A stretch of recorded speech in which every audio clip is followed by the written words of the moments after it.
Right, let's get to some breaking news just reaching us this afternoon. FIFA is looking at no longer having Visit Saudi as a Women's World Cup sponsor after a bit of a backlash by hosts Australia and New Zealand.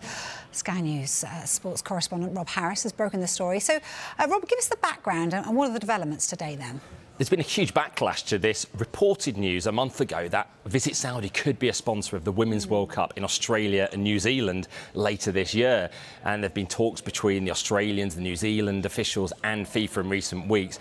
And there has been some indication, at least, that FIFA is open to revisiting this situation. And I've learnt today that FIFA is now looking at no longer having Visit Saudi as a sponsor of the Women's World Cup.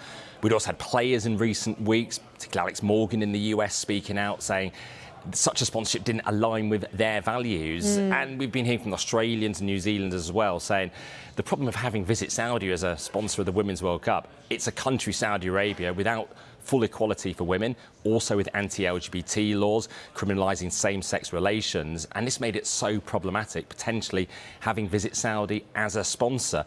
They were a sponsor of the Men's World Cup. It was never announced in a fanfare way by FIFA in Qatar, but it was on the backdrops, as it was for the Men's Club World Cup in Morocco in recent weeks as well. But certainly there's been this pressure applied by Australia and New Zealand to tell FIFA we don't want Visit Saudi as a sponsor of the World Cup, being the tourism agency of the Saudi government. So they're looking into it. That's by no means it's a done deal that they won't be a sponsor. Where do you think this will go? It is looking like they won't be a sponsor of this tournament. Okay. The fact, what I'm hearing from within FIFA is they are exploring the ways of no longer having Visit Saudi as a sponsor of the Women's World Cup. We're yet to discover if perhaps a different Saudi entity could be a sponsor of the tournament, but certainly deep ties between FIFA and Saudi Arabia that have only been growing in recent years.